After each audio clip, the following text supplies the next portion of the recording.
Olá, sejam todos bem-vindos. Eu sou o professor Ricardo Lengruber e esse é o programa Ponto de Vista, exibido pela TV Zoom. Nosso objetivo é dialogar sobre temas relevantes para a realidade do nosso município, da nossa região e, claro, falar sobre os problemas da atualidade também. Em geral, nosso programa tem sempre dois convidados para fazermos um diálogo, um debate sobre ideias diferentes, mas que precisam ser colocadas sobre a mesma mesa. A situação, no entanto, do isolamento social, as dificuldades de agenda de muitas pessoas tem feito com que o nosso programa tenha recebido apenas um convidado, uma convidada por vez. E estamos gravando também de modo remoto, usando aplicativos de internet. Nosso programa de hoje, gravado no dia 25 de junho de 2020, é importante sempre a gente registrar a data, porque as coisas, o cenário tem mudado dia após dia. Nosso programa de hoje recebe Cláudio Damião, ex-vereador no município de Nova Friburgo, por 2 mandatos, uma pessoa muito ativa e presente na vida política de Nova Friburgo. Nós vamos fazer a vinheta de abertura e, no retorno, damos a palavra para Cláudio Damião para a gente começar um debate sobre o momento que nós estamos vivendo. 1 minutinho apenas.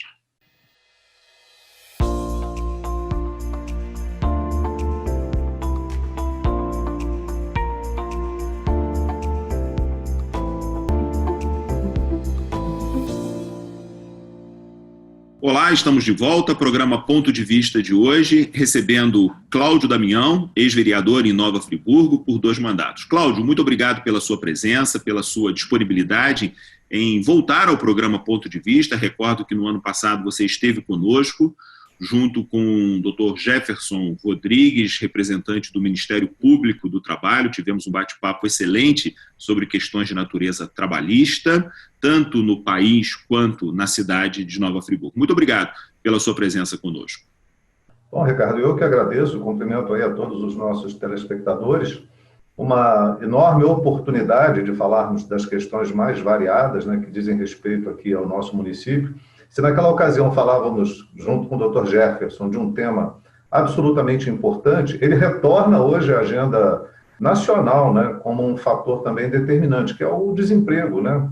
O desemprego estrutural e o desemprego em razão também dessa pandemia. Então, aquele assunto que nós tratamos, que circulou por algumas vezes na emissora e que foi muito bem comentado, muito assistido, ele se torna ainda presente. Mas eu tenho certeza que hoje a gente vai poder falar sobre diversas coisas, né, relacionadas ao município, para além desse tema. Muito bem. Cláudio, nós estamos vivendo uma situação absolutamente inesperada, né, como civilização, como humanidade. A situação da pandemia nos pegou a todos despreparados, eu diria, né, com relação a essa expectativa. E no Brasil, o enfrentamento disso tem sido dramático, porque são dezenas de milhares de óbitos, de pessoas que já faleceram, mais de 52 mil pessoas nesse dia 25 de junho de 2020, e uma relação, digamos assim, do poder público em todas as suas esferas, no município, no estado, o governo federal, enfim, com muitos descaminhos na gestão, na governança, né, para a gente usar uma palavra moderna, na governança dessa situação. Queria te ouvir um pouco sobre a sua percepção com relação a tudo isso, ou seja, a dramaticidade desse problema que a gente enfrenta e que é um pouco inevitável em função do vírus, etc., etc., mas a indevida, né, mitigação, minimização dos problemas por conta do tipo de governo, do tipo de condução da situação. Queríamos te ouvir um pouco a respeito disso. Ricardo, o tema é muito polêmico, né? Ele divide paixões, porque ele se tornou um tema também ideológico. Eu diria que quanto mais desigual e injusto o país, mais se sente os reflexos, né, dessa pandemia. Se a gente for comparar aí com o mundo inteiro, o Brasil foi galgando pontuações muito desonrosas para nós, né? Nós podíamos estar numa situação muito mais confortável, embora não haja conforto com a morte, né, com a perda de vidas, podendo ser evitadas ou minimizadas, mas nós fomos ganhando, escalando o topo da lista dos países com a maior quantidade de contaminados e mortos muito pela nossa incapacidade de tratar essa pandemia. Quer dizer, uma visão absolutamente distorcida por conta de uma direção nacional que tem um grupo apaixonado em torno de si que desconsidera, né, essa necessidade de empatia com o outro e de compreensão de uma realidade mundial para, se espelhando no que outros países fizeram, para encontrar caminhos e soluções menos duras, né, e que trouxeram alguma solução mais razoável no tratamento dessa pandemia, nós não nos espelhamos, deixamos correr ao acaso com o discurso de que a cloroquina seria uma panaceia, resolveria todos os problemas, de que necessariamente teríamos que voltar todos ao trabalho. E aí entra uma questão política, ideológica, né, que é a ideia ultra-neoliberal, ou seja, o Estado ausente e cada um por si. Não é à toa que os Estados Unidos é o líder, né, da quantidade de mortos e de contaminados, porque lá a ideia é essa, de ultra-neoliberalismo, e a gente segue, né, o presidente atual segue essa mesma linha corrente. Agora, são comparações difíceis de fazer, porque lá você tem um padrão de vida diferente do nosso, embora tenha uma pobreza muito grande também, e é esse público mais pobre que é atingido, aqui a diferença social é aviltante, né? Nós vivemos aqui um país de brutal injustiça e desigualdade.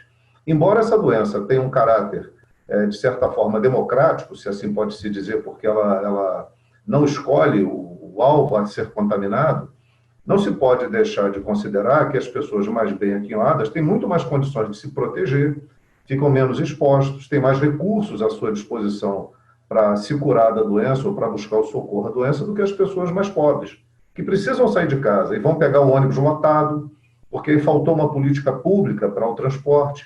Houve uma guerra entre governo nacional, governo federal e os estados, né? Faltou uma coordenação mais cuidadosa, mais ampla, um diálogo mais permanente para encontrar um caminho à solução.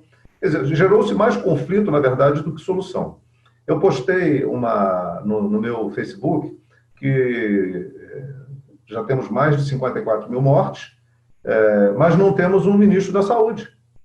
Quer dizer, olha a falta de importância que se dá ao tema, né? Numa situação crítica como essa, teríamos que imediatamente ter um ministro da Saúde. Nós temos um interino, que é um general, que de saúde entende tanto quanto eu entendo de generalato, né? Então, é um descompasso entre a vida, né, a necessidade de preservar a vida, e um jogo político e ideológico que tem sido perpetrado com muita maldade, eu diria, contra o povo brasileiro. E aí a gente pode trazer a questão também para o âmbito municipal, né? Claro. Agora, Cláudio, antes da gente falar um pouco sobre nossa realidade local, e a gente precisa olhar para ela com bastante atenção, porque, afinal de contas, é onde a gente vive, né? A nossa aldeia, né? O nosso canto no mundo, digamos assim. Essa pandemia, como você bem se expressou, ela revela um pouco o lugar ideológico, e as pessoas estão muito, digamos assim, reticentes e muito arredias a essa palavra ideologia, ideológico, né? Mas todos nós temos a nossa, todos nós, mesmo sem consciência dela, reproduzimos um pouco um conjunto de ideias, um conjunto de valores a partir do lugar onde a gente está, com as pessoas que a gente convive, etc.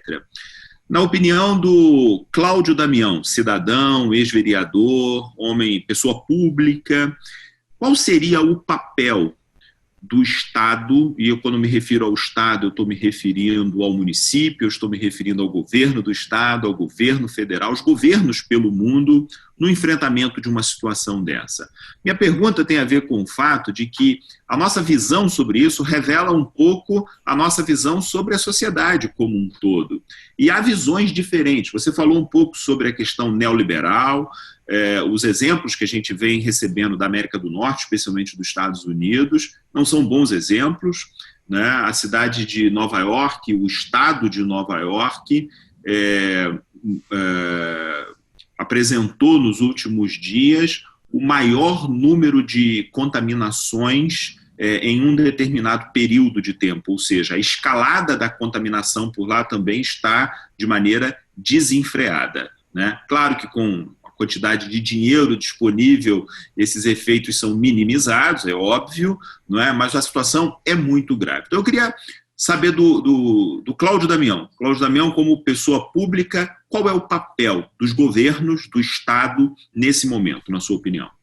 Bom, Ricardo, primeiro, esse tema ideologia, ela está presente em tudo, está presente em nós, está presente na nossa fé, em tudo, né? Na nossa vida, na nossa educação, na nossa formação. Não é uma negação à ideologia. Todos temos uma ideologia, mesmo que diga que não. A questão é, a ideologia presente atende aos interesses da nossa sociedade ou ela é um retrocesso do ponto de vista humano e civilizatório? Essa é uma pergunta que a gente tem que fazer. A necropolítica, como é hoje chamada, é a política da morte. Quer dizer, a humanidade tem avançado tanto no sentido de buscar preservar a vida, de encontrar um caminho de viver melhor com o seu próximo, e nós, no Brasil, temos dado passos atrás. A gente vive a restauração aqui de uma ideia neofascista, né, com relação à presença do Estado, com relação ao outro, a cerceamento de liberdade, a chamado de AI-5. São coisas inadmissíveis. Você pode até gostar da figura do presidente. Eu não vou aqui criticar quem gosta ou quem deixa de gostar. Eu quero chamar a uma reflexão com relação aos valores que ele representa, né? Vale a pena apostar nesses valores, na necropolítica, né? Na negação da vida, na desestruturação do Estado? E aí, quando a gente fala de Estado, o Estado somos nós. Toda a sociedade é uma parte desse Estado que escolhe um cidadão para ser o representante máximo dos interesses dessa sociedade. E a gente confunde isso quando a gente não consegue se ver como parte dessa sociedade, como parte desse Estado. A gente se coloca apenas como um ser humano desligado do contexto geral do mundo. E aí, quando o presidente da República propõe dar R$200 como um auxílio para aplacar a fome e a necessidade de sobrevida das pessoas, é um escárnio com a vida humana, porque é a ausência do Estado. Esse embate é que a gente precisa fazer. E só chegou a R$600 em razão de uma disputa que o Congresso Nacional fez com o governo federal para dar R$600. Eu diria o seguinte, o mínimo que o Estado poderia fazer hoje é dar um salário mínimo para cada cidadão e ajudar de forma muito eficiente, o que não está sendo feito, os pequenos empresários, os comerciantes, os profissionais liberais, né? Aquele cidadão que é o chamado MEI, aquele que foi estimulado a largar o emprego e trabalhar por conta própria. Essa é a presença do Estado, não deixar que o seu povo morra de fome. Porque isso não é aceitável, isso não é legítimo. Porque dinheiro para banco tem. 1 trilhão foi dito aí que foi dispensado para os bancos através de compra de títulos podres. Para isso tem dinheiro, né? Então o Estado precisa se fazer presente, na minha concepção, ancorado na ideia, ainda que capitalista, de botar dinheiro na mão das pessoas para que elas possam sobreviver. E elas sobrevivendo, elas se tornam também, além de reconhecidos humanamente, né, porque estão desconhecendo a humanidade das pessoas, deixando elas ao alento. Esse dinheiro vai voltar de alguma forma, porque é um dinheiro que circula dentro do próprio país. Não é dinheiro que vai para uma empresa internacional que vai transmitir para a sua matriz os lucros obtidos com essa desgraça. Não, é um dinheiro que vai ser usado para garantia e manutenção das famílias. Então, é um dinheiro que circula internamente, não é um dinheiro que se perde, né? Então, esse, na minha opinião, é o papel do Estado, socorrer a sociedade nesse momento de guerra, né? É uma guerra que a gente está vivendo. Uma guerra pela vida. É verdade. Cláudio, nós temos 2 minutinhos para encerrar esse primeiro bloco do nosso programa, o tempo passa muito rápido por aqui. Eu queria te ouvir, você falou, ao falar sobre ideologia, você falou que ideologia está presente em tudo, está presente na nossa fé. Queria que você falasse um pouquinho sobre isso. Cláudio Damião é uma pessoa de fé, como é que é a sua visão sobre a questão da religião?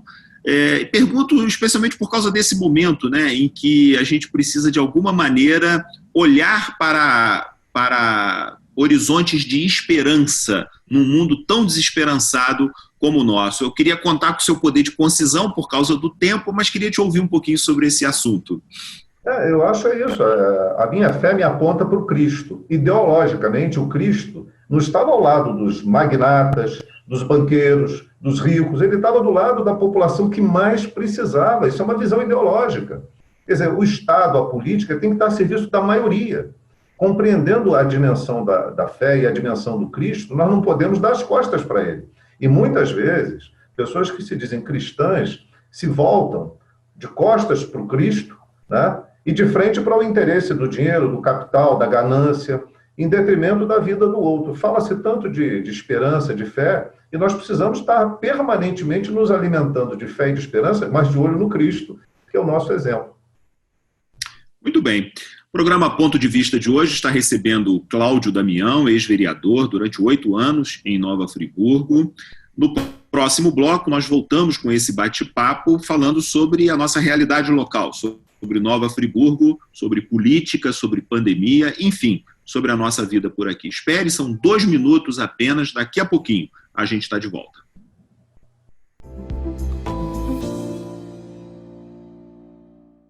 Acesse tvzoom.com.br e fique por dentro das principais notícias de Nova Friburgo.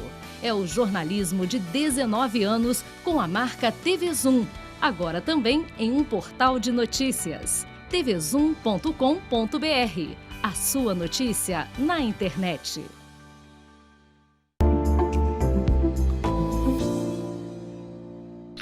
Olá, o programa Ponto de Vista de hoje está recebendo Cláudio Damião, ex-vereador em Nova Friburgo por 2 mandatos.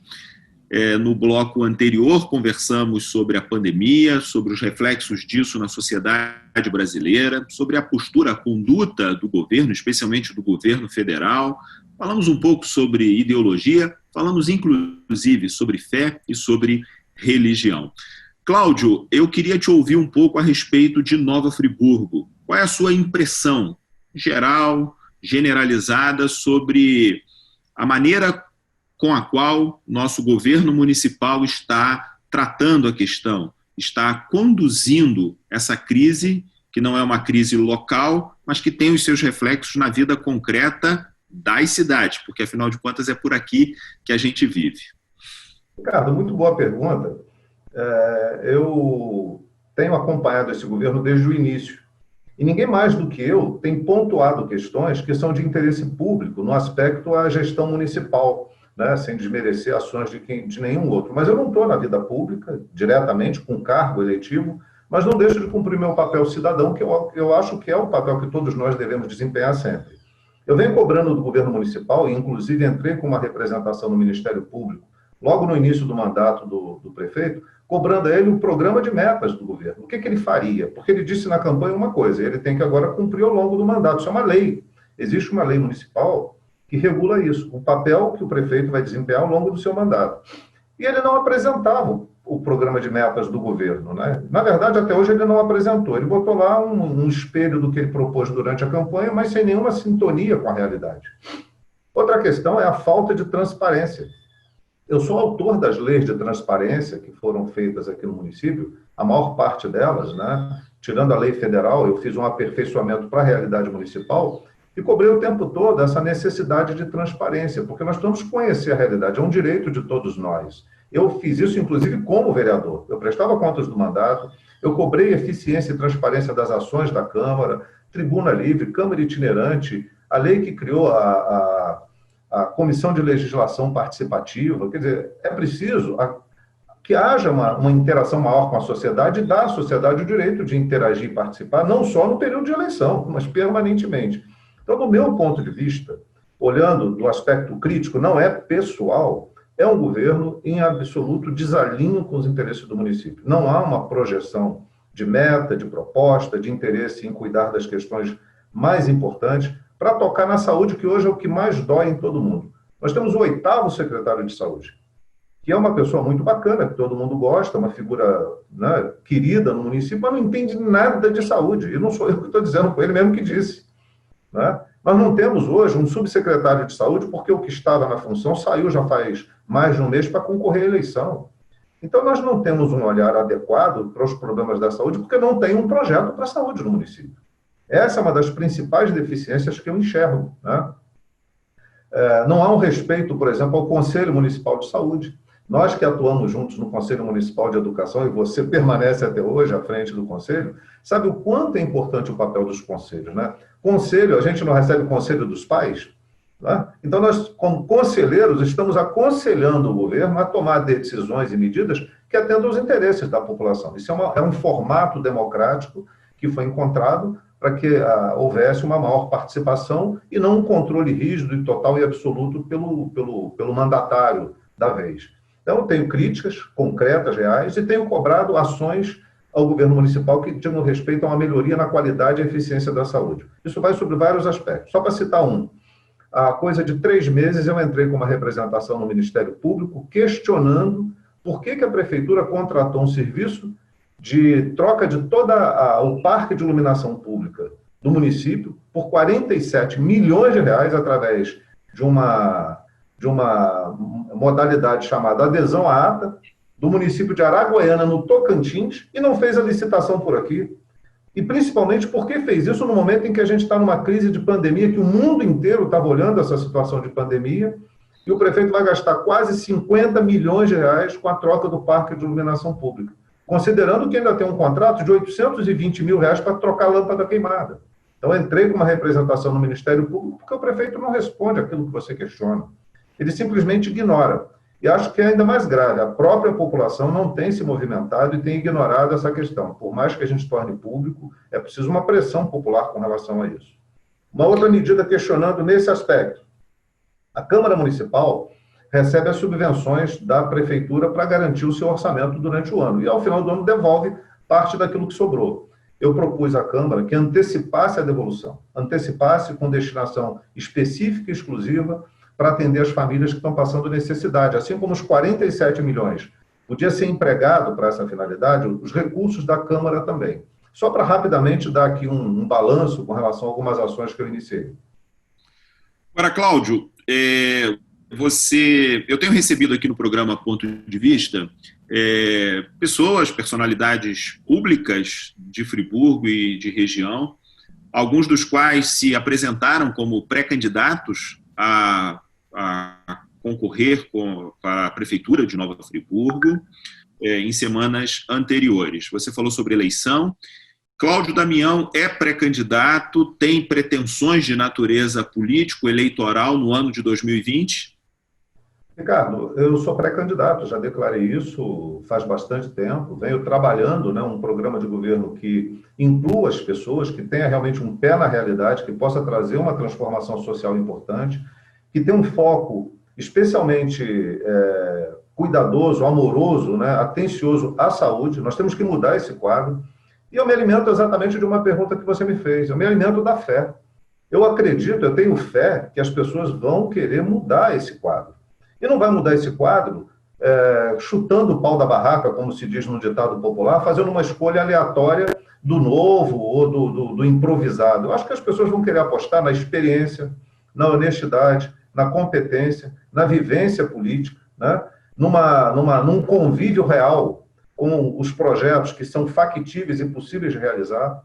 É isso que eu estou me propondo, Um desafio que não é fácil, porque a gente tem dentro desse campo aí ideológico, voltando ao tema ideologia, pessoas que vão disputar, que têm amparo do governo federal, amparo do governo do Estado, a despeito dessa crise que eles estão provocando, mas vão ter esse amparo. Tem um grupo da elite local que sempre coloca os seus candidatos e que nas últimas 3 eleições conseguiram trazer resultado eleitoral para eles, mas nenhum resultado prático do ponto de vista de atender a população de Friburgo. Então, a gente está numa crise profunda de identidade, a gente não conseguiu formular uma identidade ainda para Friburgo, e a política é que vai resolver isso, É pela política, não é pela negação da política. Então, eu quero aproveitar, se você me permitir, na eleição de 2016, 48 mil pessoas aderiram àquela maluca ideia de que não votando vai mudar alguma coisa. Ao contrário, eu quero chamar essas pessoas a uma reflexão. A não participação, a omissão, só vai levar a essa situação que a gente está vivendo cada vez pior.